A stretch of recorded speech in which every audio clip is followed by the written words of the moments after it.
Hi, good afternoon. Michele Trabbold, Realtor with Realty One Group. It is my pleasure to meet Michelle Lesniak. She is the library director at the South Butler Community Library. Hi, Michelle. I'm glad you're here at the library for a visit. So nice to meet you. So nice to meet you. And so Michelle is going to show us all around. We're going to do a walkthrough, and then we'll do a couple questions at the end. Okay, we're in the main area of the library, and Michelle's going to give us a tour. So, Michelle, we're in the area that all the adult materials are housed. So we have our audio books, we have large print books, nonfiction and fiction books. We have lots of new things that we buy each month, so we highlight those on a lot of the showcases that you see. Okay, like this right here? Yeah, like you see at the top, you'll see stickers on those so that people know what's the newest things that we've gathered into the library for them. All right. And then we all have a nice community area so that we have lots of seating where we do tutors, meetings with people. Today we have our knitting group in the back, so you'll see that they're We have some special people interest. over there knitting. That's So great. We always try to have activities going on. And then over on the left, if you just want to. Yeah, so we have our public computers. Anybody in the community can come in and print or use a computer for free. There's no card required for that at all. And then we're running a basket raffle right now, and so this is a fundraiser of the library, and we do that a couple times a year because we have to raise a lot of our budgets, so we are always fundraising. Yeah, that's great. In the That's back, great. you'll see those little pouches back there. We're really happy about that. A couple years ago, we got a grant, but we do a lot of STEM kits. So they're early learning kits or games and puzzles and things that young kids and up through like grade school can take home and actually improve their skills. Very good. And just so much going on here. Trying to make sure we tell everybody. Well, we have a collector showcase. Each month we switch it out. A community member who either collects something, wants to share it with the community, they put up a display. Okay. And so every month it changes. And people can stop by there and always find new things. So.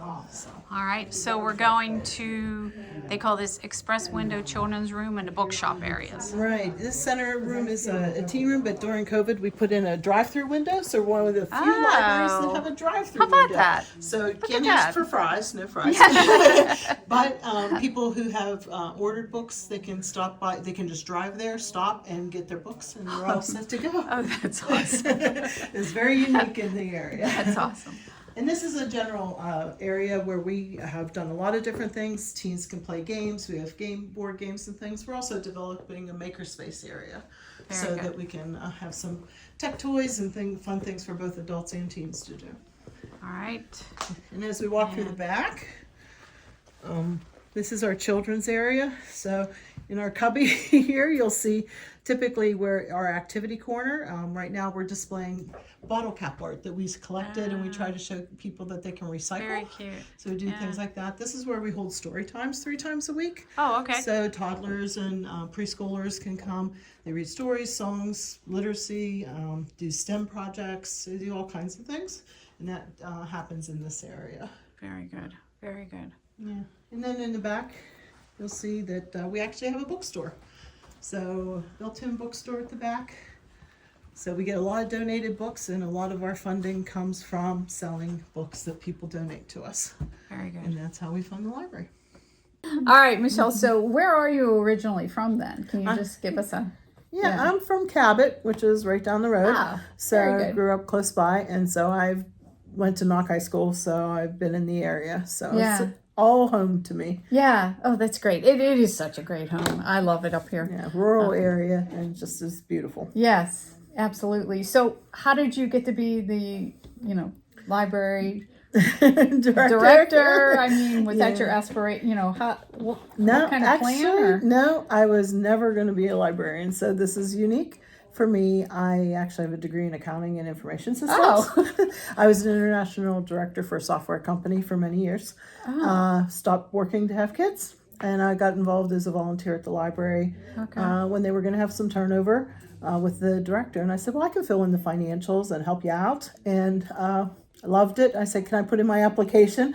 I have a heart always for volunteering and also for just the community and always mentoring kids and involved in all kinds of things. Yeah. So, So it was almost like natural. it just happened, and I took a specialized diploma, so I have 16 credits in library assistant technology. So, so I'm got my credential, but I've got all that business experience that comes along with it, which really helps to run a small business, which is what a library it's is. Definitely a small business. Yeah. So what drives you to do? Well, I think you just answered what drives you to do what you do. The library's mission is building community connections and providing tools for lifelong discovery. Yeah. And I'm a huge advocate of learning outside of the classroom, and so this is just perfect. I mean, it just suits me. It's just a way to have children and adults like find out new things I never knew, you know, and it's so motivating just to have them, see them smile, see them take away something, come back and remember things, and can we do something different and new?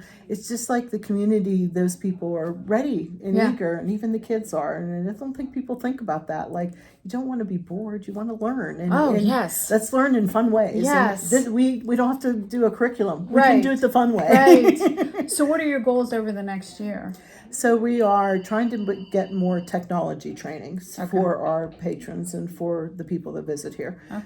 We've had that request, so we've been doing a lot of staff development. As I'm hiring people that are more digital, and so that'll make us able to do more training on those things, and then to build our makerspace and do things that really are creative as well. Right.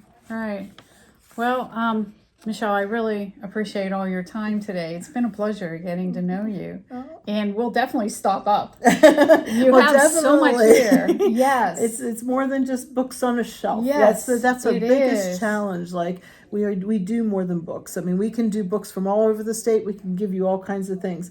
But the place we're a community center. We are a place to gather. If you have a special interest, we can help with all of that. And I just think getting people together, that's what they need, a place to go. And we want to be that place. And you're in the center of town. Can't miss us. Very good. Well, once again, Michele Trabbold, Realtor with Realty One Group. And Michele, it's been a pleasure. Thank you so much. Thank you. If anyone is thinking of buying or selling, please keep me in mind. Give me a call, reach out, give me a text. If you have a business or organization in the area, it would be my pleasure to meet you and sponsor you on my website and social media. So thanks again.